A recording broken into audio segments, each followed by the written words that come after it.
راديو إيرنا راديو إيرنا كاب كتما باريس محلالف بإرتوارن غازت إنياتا زدالو نتا راديو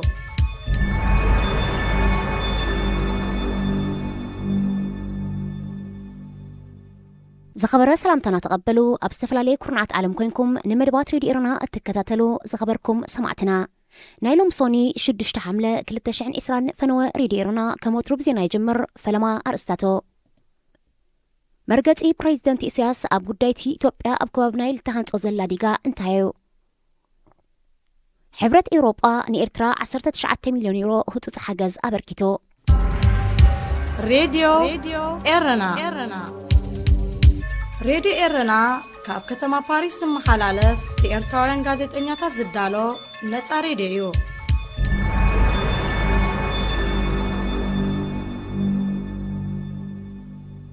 علتاو زينا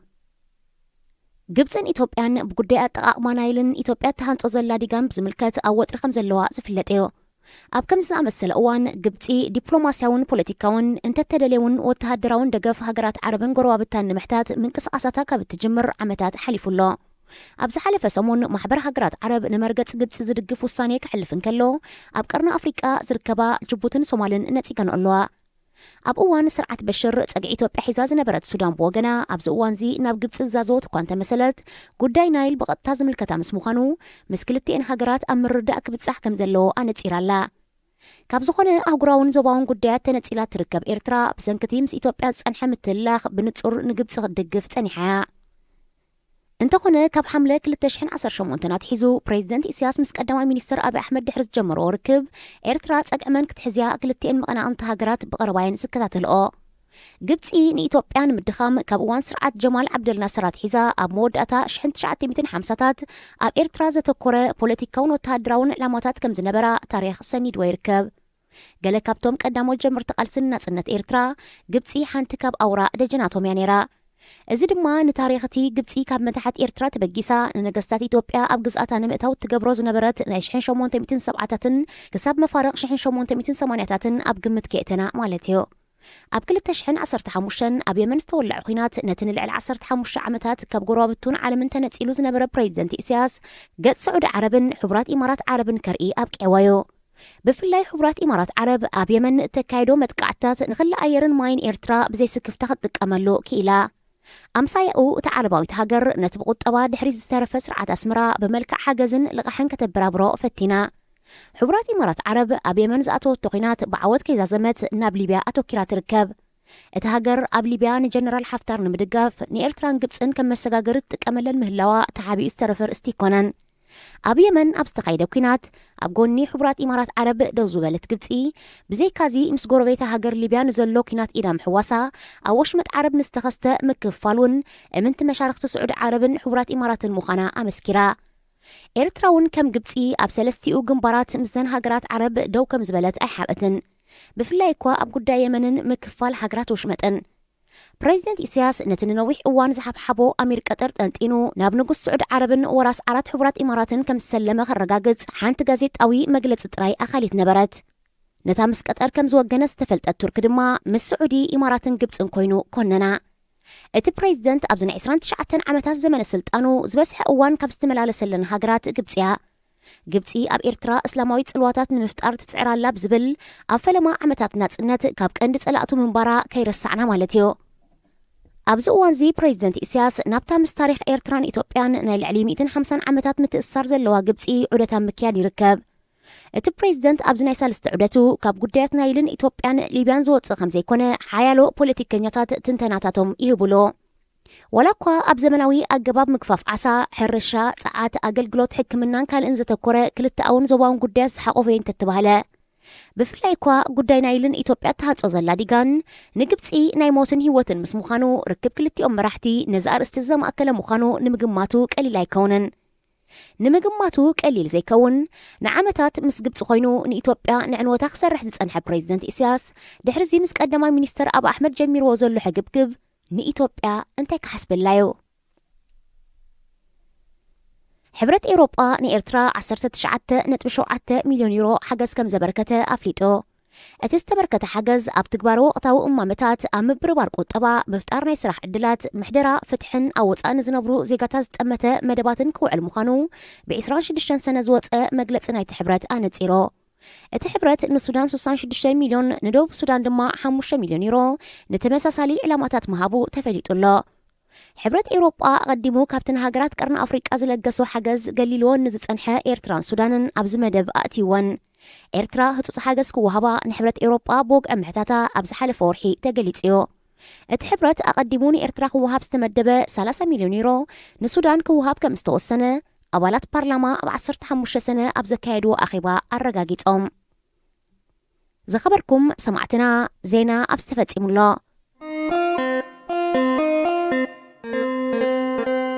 جنا أدم أبرد إيرنا اتبي زناي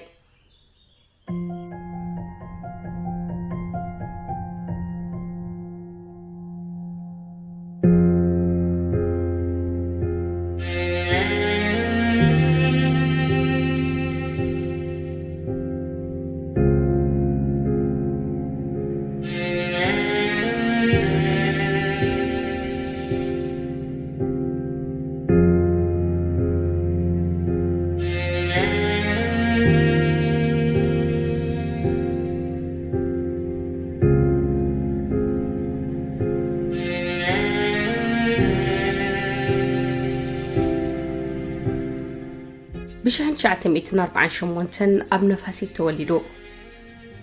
ولاديو مفترم مرتا سبنايو مقماتنا برؤم جن كابنويح نفاسي تنبرا مستبقو بيت ايوت اربت امني زنبورو ايطالياوي سنورو اركيتو الناسرحو أب بحري زقواسيات ألبقعن حرشان دما يكايدو نبرو أديو نبقو سالسيد سبيتهم نبرات ولات سلازي قبرت دما بزوح تحسن نبرت حنت معلتي قد لي أبونا فيليبوس تسكيما نبت اقري دبر بيزن كدتمو نأملخ حنت عينو وانتخون ولات كهبا لمنت أملخ دما نتقولتها قلب قال سمعي دحر اوان دما حنت زعينو قلعا تولد لا ود أبونا فيليبوس نبرمو ولد فيليبوس سمعتو نديو ولد فيليبوس قلعة رايزي كونس جبتي تأمر أملخ نبرا إتا سبيتي مس أملخ تزاري بس نسو دما مليسو لا قلب قلب ود أملخ نبرمو ناب أملخ كا ملستو نتحد ودا نقدام بيزن وفيتو تمهرتا كانت كمهارون ناب تدبري ديبا نقنا رؤس أملخ حبني كل من دك أسليتي خلاكا تابكا يوخا يملسلكا انت عايزة أمسول ومفطراتي فتيري حانت عينو عزيزة كم دليت هاد ما رخيبة حجة حدا فرق عينو صورك تملسل لي دليا تقرمي انت خوني اتقول عان منفساوي سراحات زتوهبي عين برنمو نتاسبيتي ودام لسلا ذهبي يملسو الليو أبتخباب بحرق كبتن تلبقعن الناقواسي عبي نتخبابي صبوق فلطو قوبيزو أبتخبابي مسجبها تفاليتو دما نابتي أبتغزيتي كم سلوساوي حدنت فلات زنبرا كفلي تسلفا أم حد عينو لميناتو سي حد عينو دما هيبوا تقرمو راسي كونتراتيو بلبينا أب عمي وحساب تلقوا سنيهو أنت سأملخسي وزاكو يردوني دقم وراسي دارقا تحتمل حسو عدي عي توازيتن بلبا لمينا بلبا خاتما باتيا تخلاخلي دايان أنت نساس جنيقوا نسو هجنك تاريس قرب ديدنقتن وراسي بلبو بأملاخ تقيميو إذا عبت مرتي وراسي مس أملاخ انت توعائلك قالاتك تتنقعك تمرز علوك زحش دما قديمك مستبقات الزرالبك مخرمي ناب نسون اتعملس أملاخ أسدمي ماتعا أبتملسي قل رقيق ملكوتاو وازا منبارو تسمعو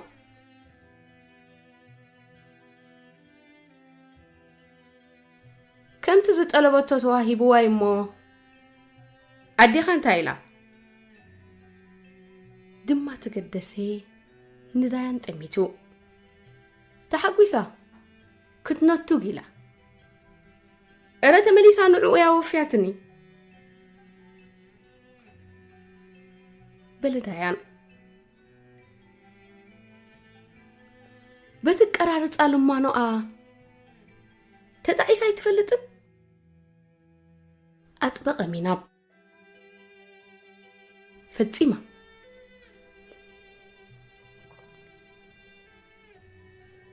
أديو أبجنك أتا ندفاتو أملاخ دما بتقلبا سريحو نصيحة أبقون عينبران وعل أملاخن أديونيو نتوعل زنبروغن نسو نبراء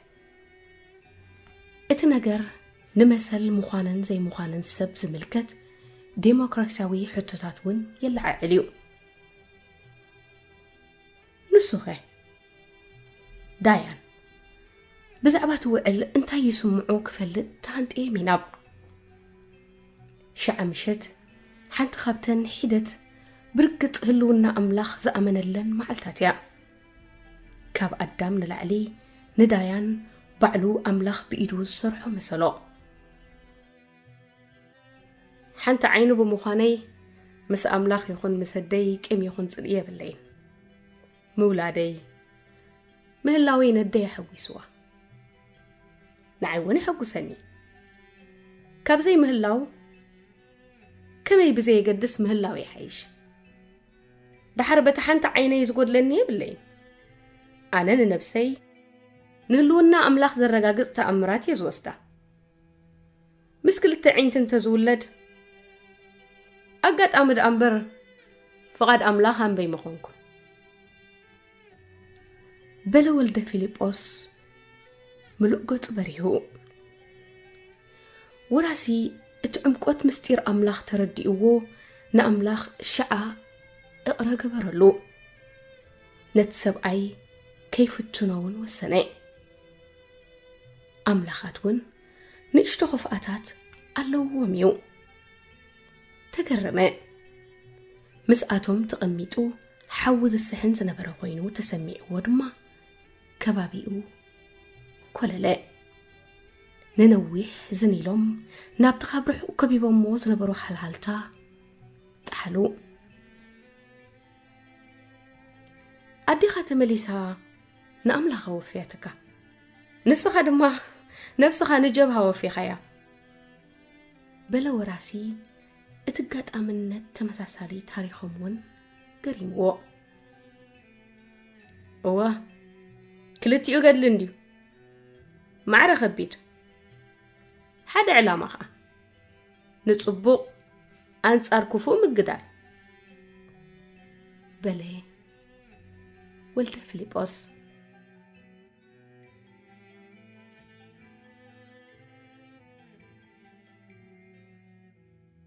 كبرات خاتلتنا ازي كنشال كابتا تاريخاويت لبولد حلاوتا ورقاو غرب مصحف دانيال سمرة تسفاي توستيو أب معرف 4 اتبيزناي بزبلا استي أبقت إسران سلستن كساب إسران 4 كابزلو زتوستو خوينو بزعوا حق النت الزانتازي أبستفلالي أوان كابن ببتي بزحت أكاراخر تحتوتات بمغربهم حدا أوان أب يوتيوب مسايا بزقبرو علال ደራሲ ዳንኤል ሰመረ ተስፋይ ዛንታት ቢዘናይ ልብ ወለዲው ሓቀኛ ታሪኽ ኢሎም ንዝከራኸሩ በብቲ ብኸምዘ ዝስዕብ ኣብሪህዎ ነይሩ ብዛዕባ ናይቲ ቢዘናይ ሕጂ ኣነ يحدث نطعم قدسات عم بفتقله عبد مصحف سي سكمنيوتي نايب حقي زنبه رسب ماني خاتي كم لبه ولدي إلكم تحسبوا قال لي يحطهم يعني حجي وراسي قصر حدي زنبه ود حبلا كم زي كساب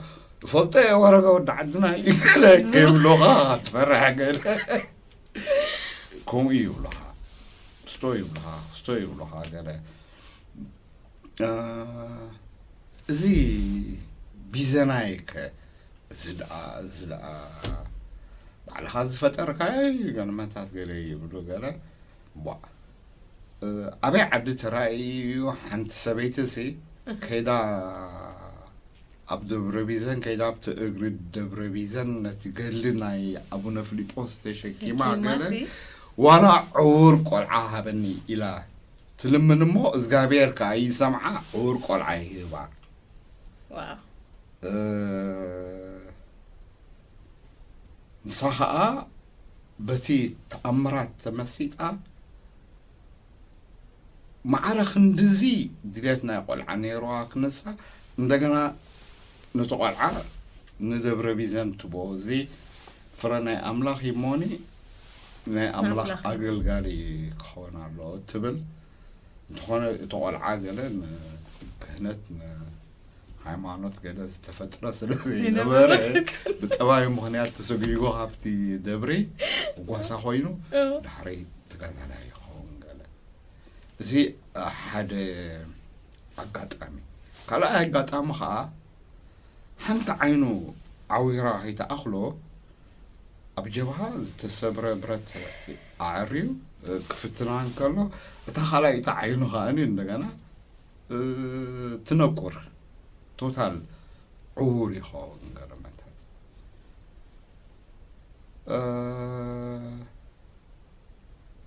زي اسحاز محاسكاي كم عينت اقات اميتاسي ابهيوت نقولو سيم تعدلو بتعمي وحدي سلازي برقص ميتي نوعو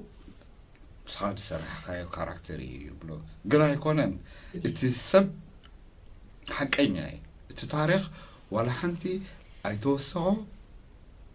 ايتنكيو كم تانسو بعلو بزعوا هيوتو زناغره كما تصحيفه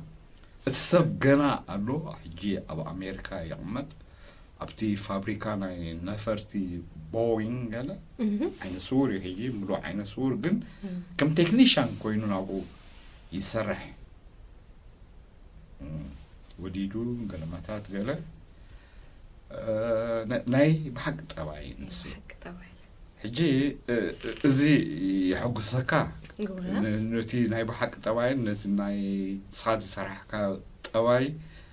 كدناغا غرون كلو نتي صاد صراحكا طبعي ز حقينيا يزغن كمزي ابي هيوسي كغاطمس بتعمي شغري كده كبلن كلو تسب كم دراسي بتعمل دس بلاكا راديو إيرنا نازا دمتي إرتراويان راديو إيرنا نازا دمتي إرتراويان كبرات هازلت مدبنا نايلوم متحسو أزي تكتاتل بود صنحكم ينيرو أب زمت صمون بخال عرست خنراخبينا كساب شعو سسناين خلنا دحن كنيو راديو إيرنا نازا دمتي إرتراويان راديو إيرنا نازا دمتي إرتراويان كما لهم كما تخونوا كبران دك هجري أبوشتن وزعين زلهم كبرام دافلاي موق سلامتاي إنا حونة سلامتاي يقرب لكم قدمي قال كلتوي سلسته سامنتات أبيلو خون ዘቕረቡ ኩልኩም ሓደ ሓሳብ ነይሩ ንሱ ድማ ንዜግነትን ምስ ዜግነት ዝተኣሳሰር ግቡእን ዝምልከት እዩ ነይሩ ኣብኡ ፀቂጠ ዝተዛረብ ኩሉ ድማ ተራ ዜጋታት ኣብ ምምፃእ ለውጢ ከምኡውን እቲ ግቡእ ፖለቲካዊ ሰልፍታት ኣብ ምምፃእ ለውጢ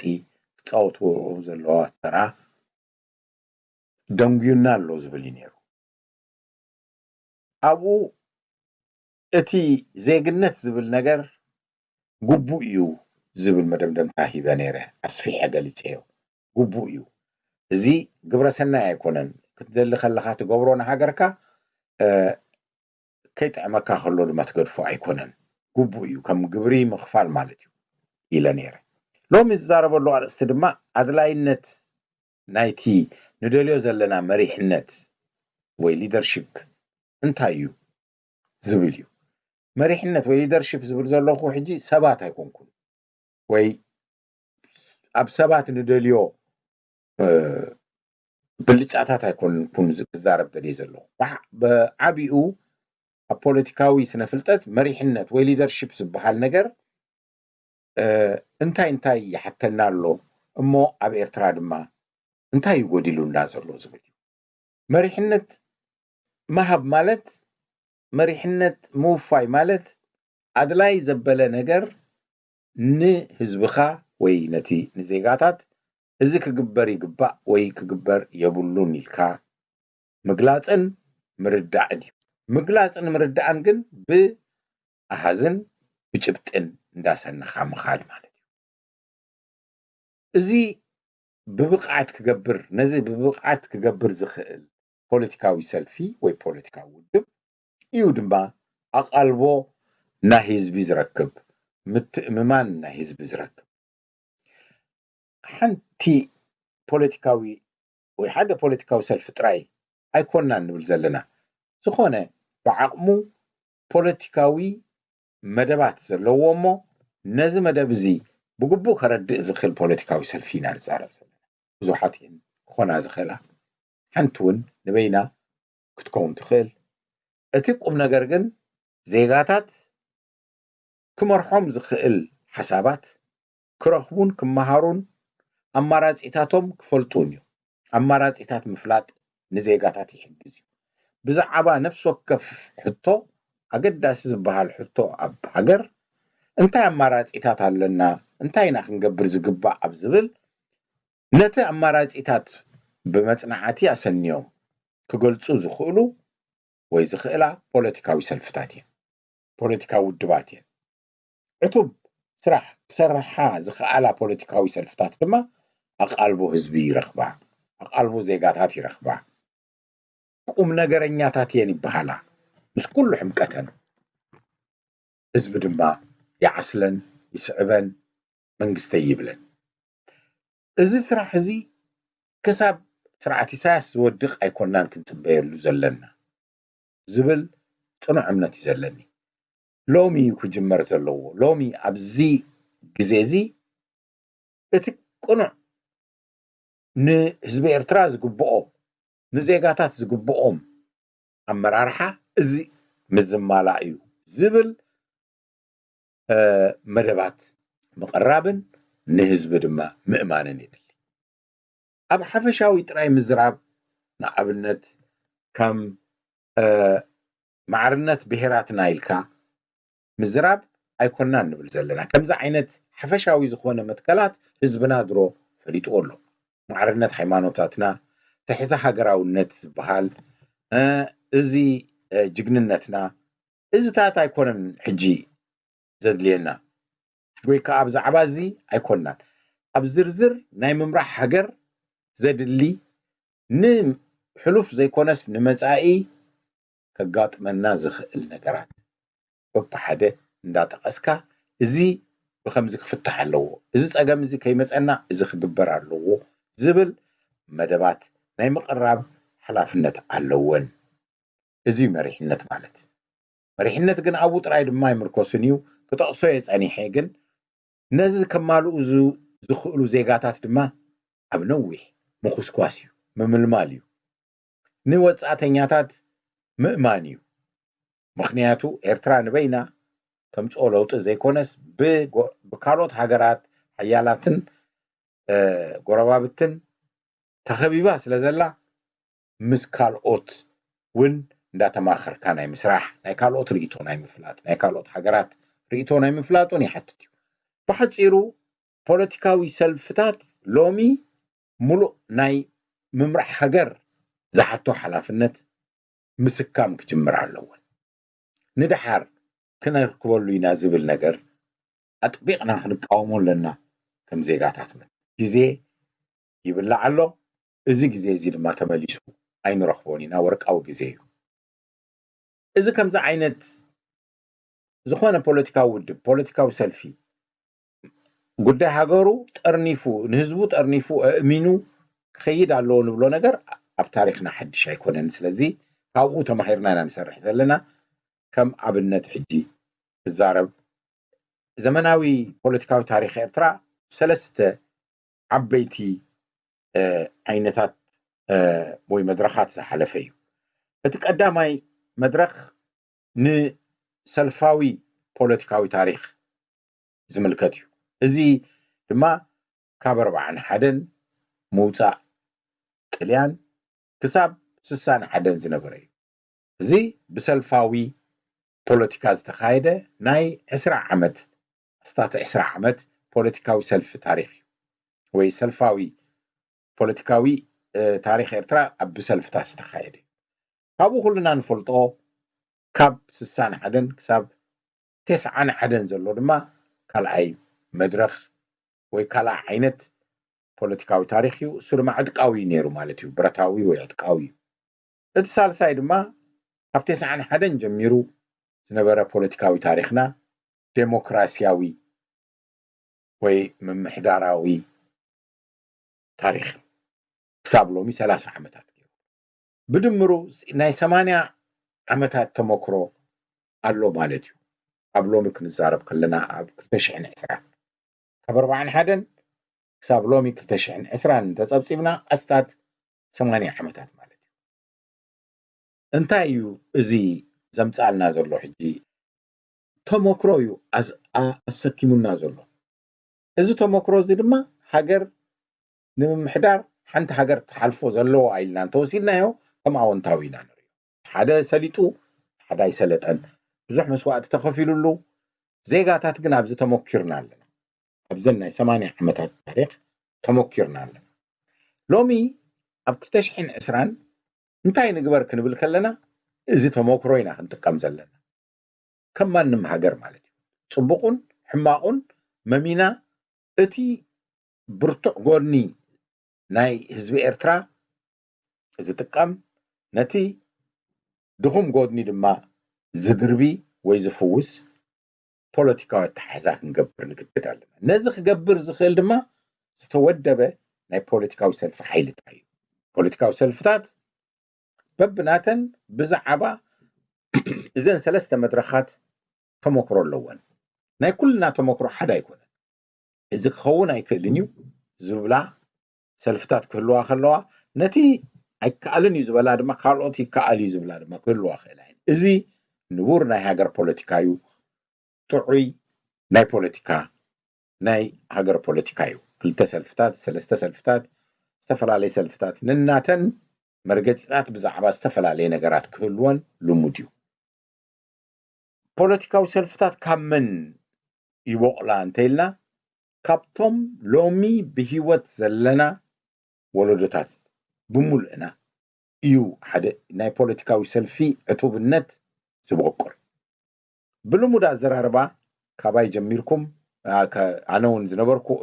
ዝብሎ ዝነበርኩ ፖለቲካ መጻኢ ኤርትራ ናይ መንእሰያት እዩ ንብል ወይ ከዓ ዓበይቲ ክመርሑና ኣለዎም ንብል ወይ ከዓ ምሁራት ንብል እዚ ኩሉ ጌጋ እዩ ኮይኑ ሰማኒ ተመክሮ ናይዘን 80 ዓመታት ኣብ ኩልና ኣሎ በብዝተፈላለየ መጠን ኣብ ኩልና ኣሎ ማዕረ ተመክሮ ድማ ይብልና ስለዚ ማዕረ ተመክሮ እንድሕር ዘይብልና ኩልና ተመክሮና ነእትወሉ ሓደ ሓባራዊ ውድብ ክህልወና ኣሎ ማለት ፖለቲካዊ ሰልፊ ክህሉ ኣሎ ማለት ابوليتيكاوي حدا بوليتيكاوي سلف كله مالتيون ايكون كون حزب ኤርትራ ግን ابوليتيكاوي سلفتات يو ناي زيغاتات تموكرو كنصبارق ዝኽእል ንምንታይ ገለ ሰልፍታት ገለ ዜጋታት ብከምዚ ክፍታሕ ሓይሽ እዚ ጉዳይ እዚ ዝብሉ ዝበዝሑ እንድሕር ኮይኖም ኣብ ገለ ፖለቲካዊ ሰልፊ ክጥርነፉ እዮም ማለት እዩ ከምኦም ዘይሓስቡ ብዝተፈለየ መገዲ ነቲ ጉዳይ እቲ ድማ ዝትርጉሙ ድማ ኣብ ካልእ ይህሉ ማለት እዩ ካልእ ፖለቲካዊ ሰልፊ ይቆሙ ማለት እዩ ከምኡ እንዳበልካ እቲ ሃገር ብከምዚ ትመሓደር ንብሎ ነገር ብዝተፈላለየ ሓሳባት ብዝተፈላለየ ሰልፍታት መርትዖ እንዳቀረበ ናይቲ ዝሓሸ ሓሳብ ዘቀረበ ፖለቲካ ውድብ ወይ ዘቅርባ ዘለዋ ፖለቲካ ውድባት ሓሳብ ብህዝቢ ክድገፍ እዩ ንሱ ድማ ዲሞክራሲ ማለት ምምራጽ እዚ ፖለቲካዊ ሰልፊ ዝብሎ ይሓይሽ ምክንያቱ ኣብዚ ጉዳይ እዚ ዝያዳ ዘእምን ኣተሓዛ ይነግረንን ሎ ይብል ዜጋ ብዙሓት ዜጋታት ከምኡ ዝኣምኑ እንተኮይኖም ናብቲ ሰለም ፖለቲካዊ ሰልፍቲ ናብቲ ነዚ ሓሳብ ዘቅርብ ፖለቲካዊ ሰልፍቲ ዝያዳ እምነት ስለ ዘሕድሩ ናይቲ ፖለቲካዊ ሰልፊ ወይ ናይ ተመሳሰልቲ ፖለቲካዊ ሰልፍታት ሓሳብ ዘንግስ መንግስቲ ክመጽ እዩ ወከልትና ክንመርጽ ከለና ሕጂ ካብቲ ሱሩ ክንመጽእ ከለና ናይ ኩልና ናይ ናእሽቱ ዓበይቲ ምሁራት ዘይምሁራት ገጠር ከተማ ደቂ ኣንስትዮ ደቂ ተባዕትዮ ዝኾነ ዜጋ ዝበሃል ዘቅርቦ ሓሳብ ኣብ ሓደ ሃገራዊ ሓሳብ እንዳማዕበለ ንክመጽእ ፖለቲካዊ ተራ ክጽወት ኣለዎ ሬድዮ ኤረና ናጻ ድምፂ ኤርትራውያን ሬድዮ ኤረና ናጻ ድምፂ ኤርትራውያን ተዘይኮይኑ ውልቀ ሰባት ኮይንና ኢና ንተርፍ ዘለና ሕጂ ኣብዚ ዘመናዊ ግዜ ኣብ ኢንተርኔት ኣብ ሶሻል ሚድያ ወፂና ነፍስ ወከፍና ዝደለናዮ ክንጽሕፍ ከለና ነንሕድሕድካ ናይ ውልቀ ሰባት ክትዕዩ ዝኸውን እምበር ተጠርኒፉ ሃገር ናበይ ትኸይድ ኣብ ዝብል ግን ነምጽኦ ኣይንኽእልና ኣለና ናይ ውልቀ ሰብ ይኸውን ኣሎ ናይ ውልቀ ሰባት ልክዕዩ ገለ ውልቀ ሰባት ብብዙሓት ክድገፉ ይኽእሉ ገለ ውልቀ ሰባት ድማ ብዙሓዱ ይድገፉ ይኾኑ ሓሳቦም ኣብ ፖለቲካዊ ሰልፊ ተጠርኒፉ እዚና ክንገብር ዝብል ፖለቲካዊ ሰልፊ እንተመጽኡ ግን እቲ ውዳቤ ሃገር ለውጢ ከም ተምጽእ ክገብር ዝያዳ ዕድል ኣለዎ ኣብዘን ሰለስተ መድረኻት ዝበልክዎን ሰልፋዊ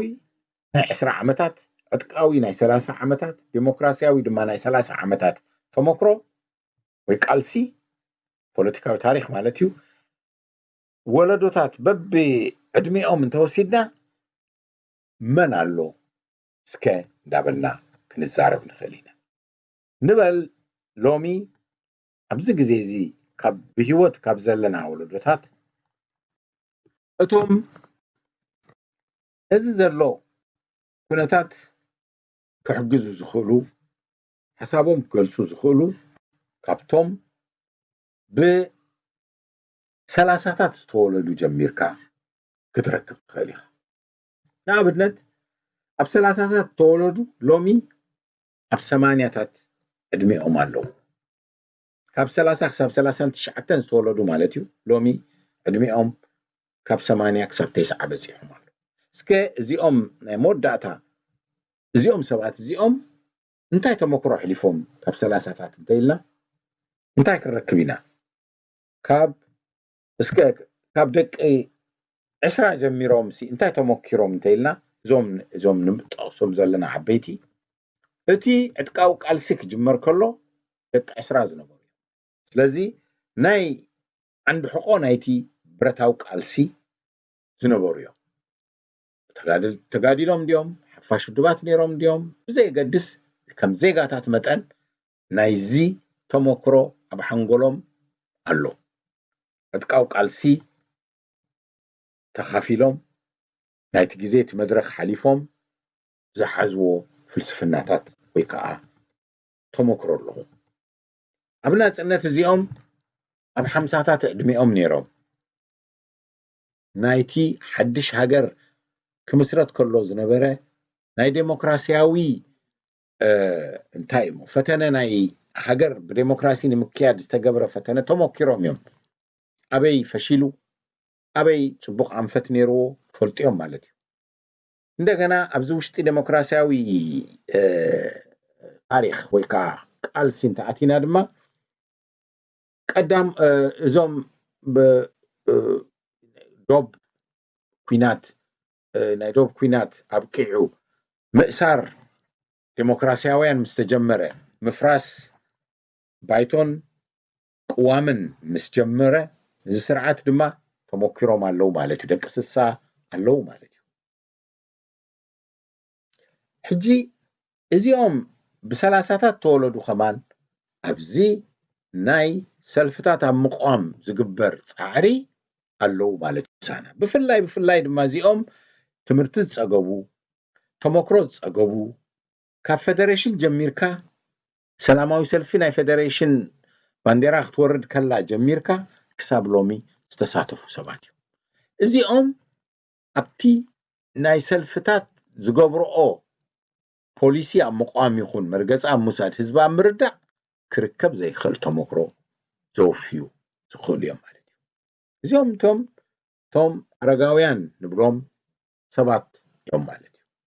جن زيوم بروفيسورات يوم نحق سبات يوم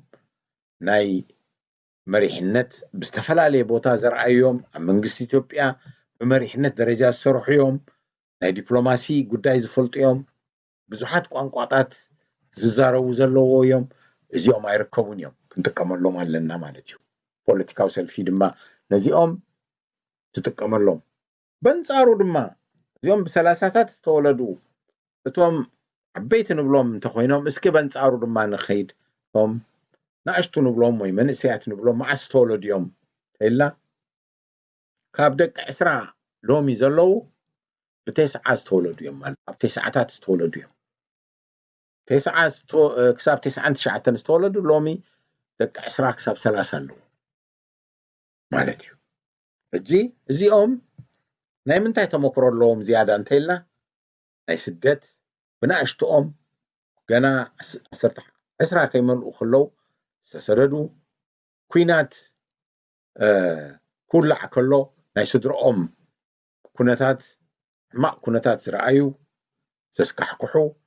فقرس ولدهم زي تقبو جن لومي لو تكنا متسأل لنا يلوم تسوء من يسيان لومي زيوم لك 10 كساب 30 زيوم انتهيهم كمهروز خلو تيوم عرقاويان زبلنا يوم زي محارو انتهيلا تي زمناوي سمعيت ناي بيتسبن ناي منسين ناي سدتن كله فلطويو زيوم دما تمكرو علو مالي اسكي أمونغو زلو دمان تيرينا بستفلالي درجة ويابتي ناعد قاوي قالسي زركوب يوم بجعفون كخون خيل ويكا دحرنات النت زركوب يوم تبوق زركوب يوم استفلاليو بقر اللونا 8 تستولدو نتي نعمنات أبوان ناس النت نتي تبوق نا إرتراز رأيو ناشتو زنبرو دحرجن حجرا وقلقلوت ما زركبهم كله أدرع زركبهم لومي لك 3 دك 4 زلوا يوم ب7 تولدوا كساب 7 تشعتن لومي كابر 4 كساب 5 عدميهم زلوا يوم سلازي إذا لومي عبيت نبلوم ويكا قالك قبر لوم نبلوم من ساعات نبلوم زلنا نينا مدرخ يوم تمكرهم لنا انترينا نتي ساتهم استمكروا مسرعنا ساتهم زي تمكروا لما بكالوت يملا يلنا نكل زيكا الساتف كنقبروا لنا مهور زي مهور مكور زي مكور زبال نجر يلن نزي قدايزي كله تمكروا حجز ترفنا زلو منيو لو تزدلن منيو لو تزيدلن تراي مباديو لو تزدلن تخوينو أبتو لو تزدلي سلام لو تقم ساعة زعتقع سلاماوي سلفتات أبال كوينو كسرح يقدد لو تزيدلي دما أبتي نتلوتي عقيتو حيزو زلو ناي هقدف تكال أتيو يقالس مالتي زيغا أبوليتيكاو سلفتاتو جيرو ناي حقر مسرح كخي اللو مبار مريحنت نهزب موفاي كنبل كلنا نزوم زيغاتات مترنافن زقبر نجر بزمناوي مجدي بسنة فلتتاوي وبساينساوي مجدي ممرح مالتيو اتبك عنده مريحنت نهزبي مهاب ويموفاي مالت مو بوليتيكاو سلف مالتي بزع قداماي نجر ازي هلو سكياتن ورداتن هزبي بخمي فتح مدبات وي وطنات موصاءن مصنعن موصاءن نهزب دما مكفالنيو نزي زعمنو دما አባላት ከሆኑ መዳም ቀጽል እዚ ስርዓት እዚ ከመይ ገይሩ የብቅዕ ሓደ መድረኽ ኮይኑ ብድሕሪኡ ድማ ድሕሪ ምውዳቁ ምኽባር ፀጥታን ስነ ሕግን ኣብ ሃገር ከመይ ይኽበር ድሕሪ ምውዳቅ እዚ ስርዓት እዚ ድማ መደብ ሙፃእን ብደቂቁ መደብ ሙፃእን ንህዝቢ ምክፋልን ነዚ ዝድግፉ ኣባል ምግባርን ሳልሳይ ምውርራስ ፖለቲካዊ ስልጣን ወይ ምምሕዳር ሃገር ሎሚ ብህግደፍ ተታሒዙ ዘሎ ድሕሪ ለውጢ ናብ ህዝቢ ከመይ ገይሩ ይሰጋገር እሞ እቲ መድረኻት ህሳብ ፓርላማ ኣቂምካ ባይቶ ኣቂምካ ትኸይድ እንታይ ዓይነት ምስግጋር ይግበር ኣብቲ መሰጋገሪ መድረኽ ሎሚ ስርዓት ኢሳያስ ወዲቁ እቲ ሒዝዎ ዘሎ ስልጣን ከመይ ገይሩ ይውረስ من بخمي بسلاماوي مجدي ناب حدا جزاوي يكون قوامي بمحدار نبتصح مدب لومي بدقيق يوصى صنعتي قبرلو نهزب دما يزرقاح حزبي ويزيغاتات يكاتعلو زحاشه مجد دما يوسنو لومي اذا سرعت زي غنا خلو مالتي رابعي بزعبا محواي داغمه وي محواين داغمه مهناصن قطبانا زملكت دما انتاي كنغبر علينا ابزين زتكورنالو مخنيات وي زتكورلو زلخ مخنيات قطبا اب حصير غزي مالتي مس مودا سرعات كله فح كيبل قلطيفكا محواي ويدليو كاب زبل امنتيو امبر ابنويح زخيد ناي قطبا معبالا يكون كنزارب ازي مستيز بلنا يا مخبار صدتان حقنون زخيديو سراح حلبونات زي مهلاو اداغا كنقساقس زي كل انت خوينو قطبا ገንዘብ ካብ ባንክ ተውጽ زي تخل انت خون كاب بتي دحري مودا زي سرعت زي كمص زخل غرغر زي كله تدمير كاختريو خلخا مدلاو يدليو زما حدر يدليو مالتي راديو إيرنا ناتا دمت إرتراويان راديو إيرنا ناتا دمت إرتراويان سلازي ازي ان كلن نهزبي فتفيتو زقرب وي زقربا بوليتيكاوي سلفتات ايان كابزي كنهدم إرتراويان اين خلنينا ازي سنفلطتاوي ناي هاجر ممحدار قدايو إرترا كاب كال عالم زفليا نجر يبلان اتي اتقاو قالس استخايده يكون ناربعتات سلف استخايده هاجر نمصا دوباتا زفلصت لولاويت هاجر ناي مغبار قالس ينيرو لولاويت هاجر بحقينا عالم مستبلتكن اتي تمحدرلو تخل ميلاتات نبلو ساينسيو سنفلطاتيو كغبر زلو ነገር ሙሉ ዓለም ይሰርሓሉ ዘሎ ስለ ዝኾነ ካብኡ ተፈሊኻ ካልእ ፍታሓሎ ክንብል ኣይንኽእልን ኢና ናይ ካልእ ሃገር ንቀድሕ ኢና ማለት ዘይኮነ እቲ ኣገባቡ እሱ እዩ ሎሚ ብቁልጡፍ ክትከይድ እንተደሊኻ ካብ ሓደ ቦታ ናብ ሓደ ቦታ ነፋሪት ተጠቀም ወይ ከዓ ብማኪና ትኸይድ እዚ ስነ ፍልጠታዊ ኩሉ ዓለም ዝጥቀመሉ ኣገባብ ናይ ترانسبورت كابو وصاي إرترا بينا كتقبر يايل كنبل اي ترعنان اي نبلنونينا بوليتيكاوي محدار مالتون لكعكم سنفلطتيو سلازي هاجر بزيغاتات تكايد زيغاتات دما اب بوليتيكاوي سلفيوم زطرنف بوليتيكاوي سلف دما زطرنفوم زلو مخنيات مدبات نايت هاجر نتوم زيغاتات مردايو كلهم بوليتيكاوي سلفتات كن حدا عينت مدب كقربا أي ترعينا بعلم يوهنت يوا حجي كلن سلم بوليتيكاوي سلفتات ناب حدا تتأرنفن حدا حساب حيزن خدالون كسمرالون نداتا بحالة جزي زبلع زلو ازي كخون زي كقل ايو بوليتيكاوي سلفتات من مدباتن مسقربا من البات أبستفل عليه قدات بحبار كسرحة يخيلاين ازي لفنتي مالتي السوا يكون كأزازار بالنازل اتا حلاف النتقن اي نفس وقف بوليتيكاوي سلفي ناتا مدبات مقرابيو اتي مدب عزيو عتوب انت خوينو عزيو بزح زيقا ابتع عتوب مدب كعسليو الى نيره زيو تحكي زبسله حزب زدليو حساب زقربا سلاماوي بوليتيكاوي سلفتات دما هاجرا ممرح لقدميتي مصح زيو كابز كنا هدم اين خيلنينا ازي سلفتات سلطان كحزاين زغوايا زلوا زبل ነገር ካብቲ መስመርና يوصعنا እዩ ምክንያቱ 00 ፖለቲካዊ ሰልፍ ማለት ስልጣን ፖለቲካዊ ስልጣን ክትባአስ የብልካን ኣብኡ ኣብ ፖለቲካዊ ስልጣን ንምሓዝ ሕድካ ክትባአስ የብልካን ኢና ንብል ወይ ከዓ ካብቲ ፖለቲካዊ ስልጣን ዘይግባአካ ረብሓ ጉቦ ብልሽውና ክትረክብ የብልካን ብብልሽውና ክትረክብ የብልካን ኢና ንብል ዘለና እምበር ፖለቲካዊ ስልጣን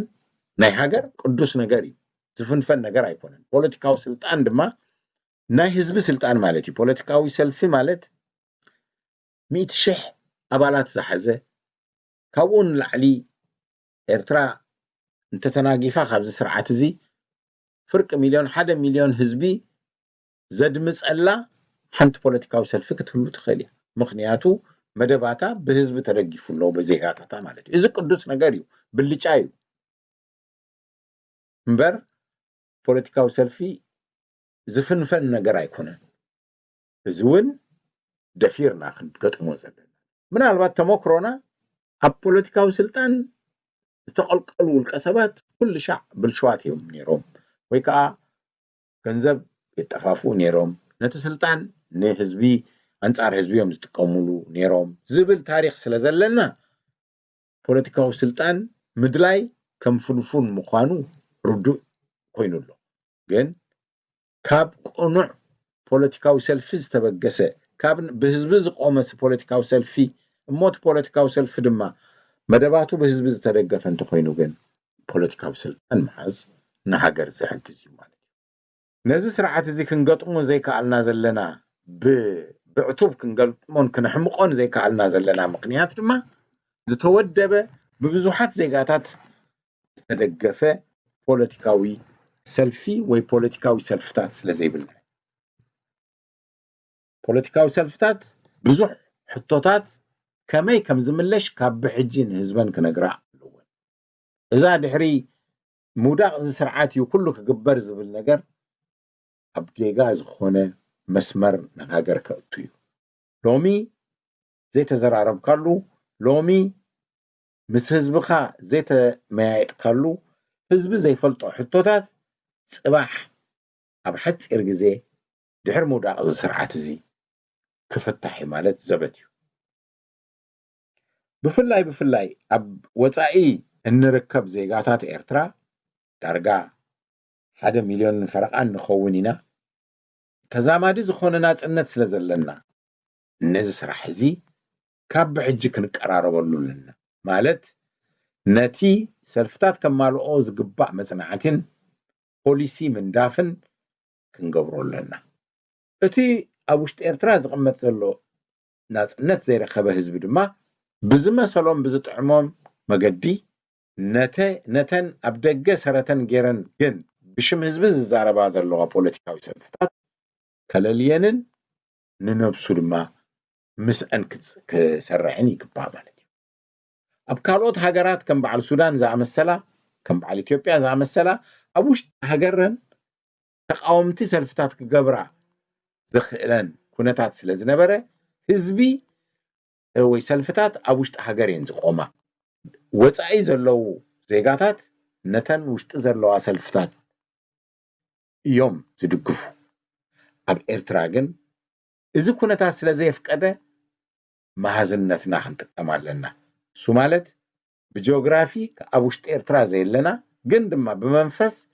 ሓደ ዝኾንና ምስናይ ህዝቢ ኤርትራ ምስናይ ዜጋታት ኤርትራ ዘቆምናዮም ወይ ነቁመም ዘለና ሰልፍታት ነቲ ብህዝቢ ዘሎ ዝድለ ዘሎ ዘንጸባርቕ ክሳብ ዝገበርናየን ሓደ እዩ ማለት እዩ ሰላማዊ ፖለቲካዊ ሰልፍታትና ነቲ ዝድለ ከገልግላ እየን እምበኣር መሪሕነት ምሃብ ዝበሃል ጉዳይ ነዚ ዘንጸባርቕ እዩ ክንብል ንኽእል كدقمه ني مفتاح هلو كونتات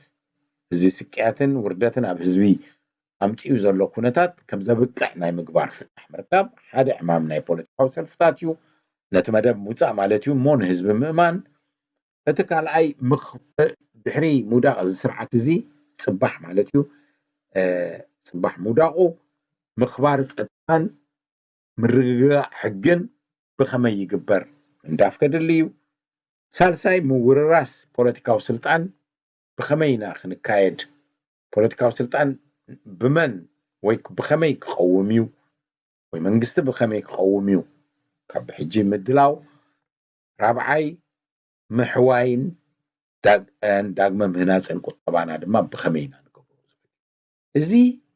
እቲ ቀዳማይ ሕማም ናይ ፖለቲካዊ ሰልፍታት ይኸውን እሞ ኣብቲ ዝቕፅል መደበይ ዝገልጾ ዝርዝራት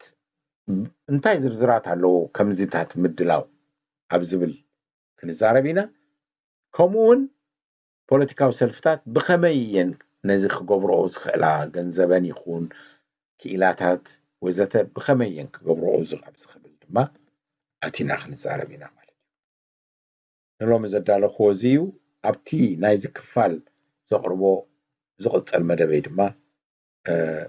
ክንራኸብ ተስፋ ገብር ክብሮም ዳፍላይ እንደገና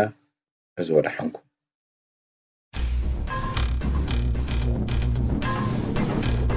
መልእኽታትኩም ናብ ሬድዮ ኤረና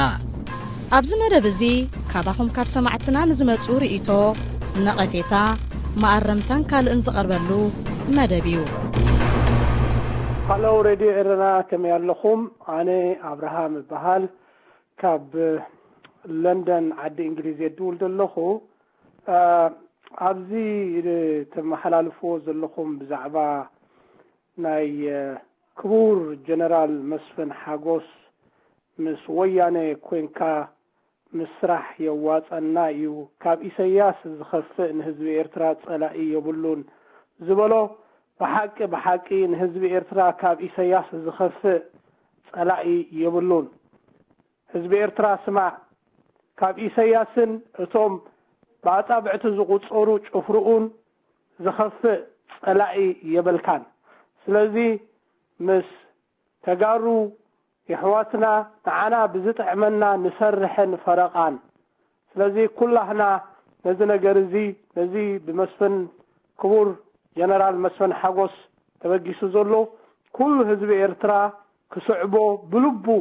كسمامعሉ በዚ አጋጣሚ እዚ ይጸውዕ ይغنيلي سلام إيرينا أنا خزاره وزدلي نسخاتكم سي ناي عيني ناي هزي اجري عيني لبي ناي كل يقوم جن إزي عب إثيوبيا خيدو عب قتل سب توافروا بإساياس نهزي إيرترا خطف نتمع أذر لو عقبام أنت كتبوا لهم كتفوا لهم يجوز جبرس إذا كل الناس معكم ما نم الناس زاربي عب فقد السايس نسخاتكم نمنتها تبيكم زي تكادحوا هتقدروا با مش وقحت سب كبديو قدفوا با كله أقالحوا إذا سب زي شي بإساس ترائخوا نقرموا خطفئلوا خيدوا أمها إذا كل سب ميتوا سب قتلوا إذا سحقن زوكخن زعللن سبس هتبيكم ودي إرترا أيكونن بإساياس يتسعيدون تبيلون بر نحن ودنا أيكونن لكم سكتك عادوا تقولون سلام بفضلكم ريدو الرنا أنا كل ما عندي ክዛረበሉ ደሊል ኣለኹ እዚ ኩሉ ኤርትራውያን ኣንሕሕድና ንገብሮ ዘለና ፍላይ ከዓ ደቂ ተባዕትዮ ኣሕዋትና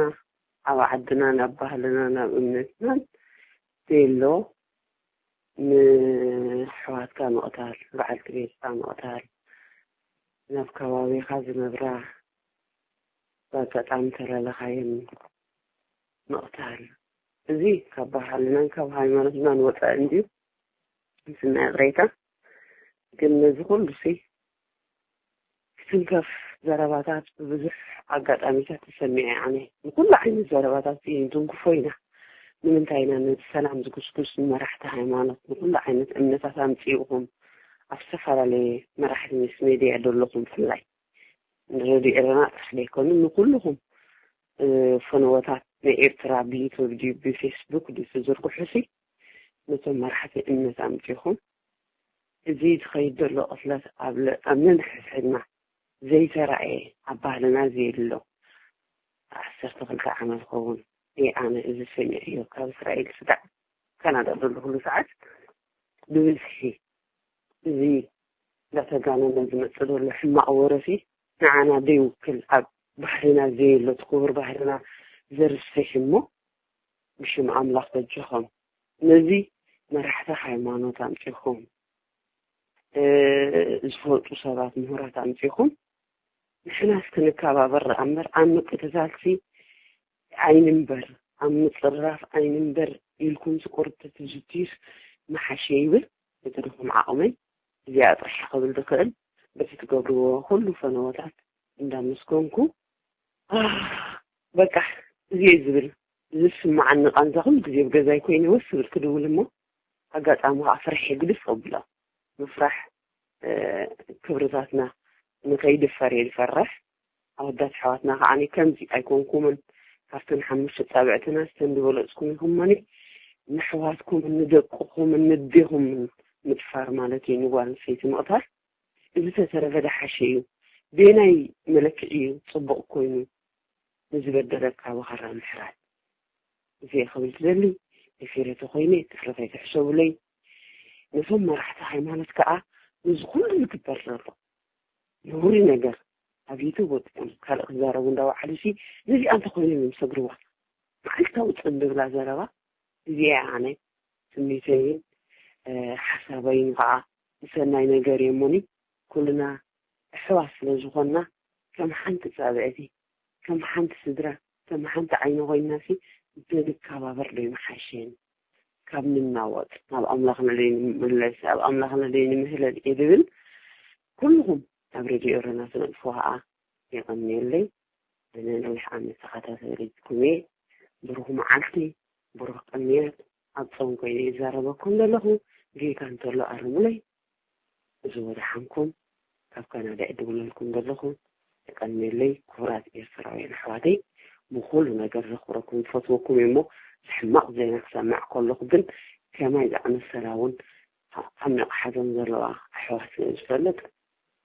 ፅቡቕ ከዓ ስለዘይኮነ ነዚ ደጋጊምና ክንፅዕበሉን ክንዛረበሉን ዝኣይ ዝግባኣና እምበር ዝሕዝን እንዳበልና ክንልጥፎ ፅቡቕ ኣይኮነን ፅቡቕ ምክብባር እሞ ፍልቀት ኢልካስ እንታይ ዓይነት ኣግበድ ክስማዓካ እዚኣ ክብል ትደሊ ቀድሜለይ ብሩኽ መዓልቲ ሬድዮ ኤረና ናፃ ድምፂ ኤርትራውያን ሬድዮ ኤረና ናፃ ድምፂ ኤርትራውያን ዝኸበርኩም ተኸታተልትና ነዚ ሰዓት እዚ ተዳልዩ ዝነበረ ሓፈሻዊ መደባት ሬድዮ ኤረና ብቋንቋ ትግርኛ ኣብ ተፈጺሙሎ ሬድዮ ኤረና ሬድዮ ኤረና ካብ ከተማ ፓሪስ ዝመሓላለፍ ብኤርትራውያን ጋዜጠኛታት ዝዳሎ ነፃ ሬድዮ እዩ